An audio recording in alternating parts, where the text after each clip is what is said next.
Еще в 2020 году ситуация здесь была близка к экологической катастрофе. Окрестная территория площадью 20 гектаров была покрыта полиэтиленовыми пакетами, пластмассой и другими бытовыми и биологическими отходами. И это несмотря на то, что в 300 метрах отсюда располагаются частные домовладения. Сегодня картина изменилась до неузнаваемости, свалку рекультивировали. Работа рассчитывалась на 2 года, то есть 21 и 22 год.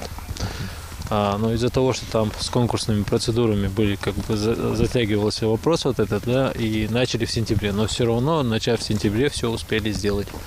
Выполнены все этапы работ, которые предусмотрены и подготовительно, технически, биологически.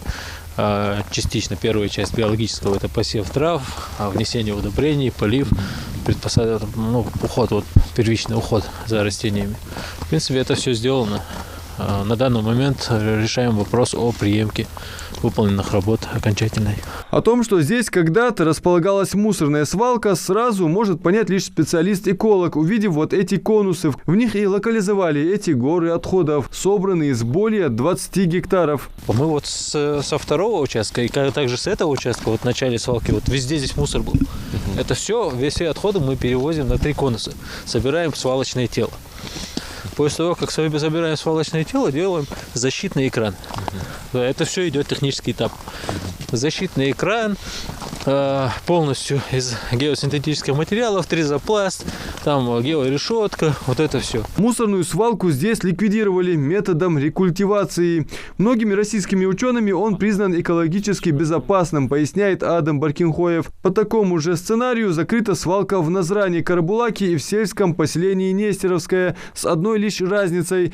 Мусор оттуда вывозили на полигон. Здесь же его, по сути, зарыли в землю, с тем условием, что экологической ситуации это нисколько не угрожает. Напротив, так очистится почва. Мы делаем систему дегазации. То есть газ, который выходит из полигона, в принципе, вот как бывает, у нас защитный экран, он, скажем так, полностью закрывает выход воздуха. И если у нас не будет системы дегазации, если воздух там будет скапливаться, это получается как шарик, там надуется и лопнет. Вот чтобы этого не было, у нас идет система дегазации. То есть вот эти трубы, которые выходят. Рекультивация мусорной свалки проводилась в рамках реализации федеральной программы «Чистая страна» нацпроекта «Экология».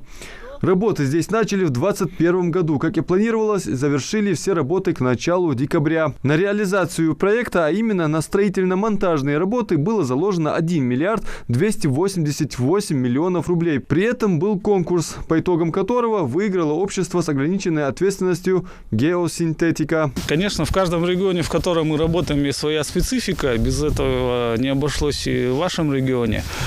Объем работ у нас предстоял довольно-таки масштабный, поэтому привлекали, конечно, рабочие кадры и непосредственно из города Малгобек.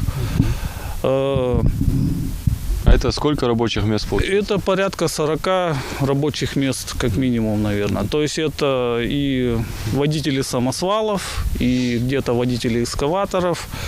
Местные были крановщики там, и разная техника. При проведении конкурса фирма «Геосинтетика» указала, что они ликвидируют свалку на 300 миллионов рублей дешевле, чем другие. Кроме того, удалось сэкономить и вернуть до 5 миллионов бюджет в рамках биологического этапа. Так, в течение 4 лет за рекультивируемой площадью будут ухаживать. Здесь все засеяли травой. В целом, когда осуществляется рекультивация участка, все делают так, чтобы было похоже на остальной ландшафт.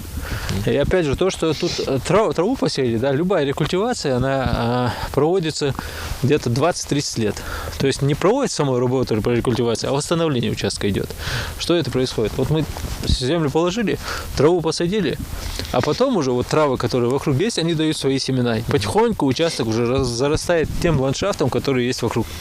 А здесь мы уже подготовили основу для этого, почву, и первые эти травы садили, чтобы этот процесс запустить. Соответственно, мы 4 года будем поливать, следить за участком, чтобы все было хорошо, а дальше уже природа берет свое, она будет уже сама местная трава расти везде. И в конечном итоге этот участок будет похож на остальные участки. Региональные экологи ставят перед собой цель ликвидировать все свалки в республике. Стоит отметить, что таковыми считаются порядка 12 межпоселенческих мест сбора отходов, устранение которых не предусмотрено в рамках нацпроекта «Экология». Однако по планам Минприроды Ингушетии их включат в отдельную федеральную программу. Адам Мережков, Мухаммад Белакиев, Новости 24.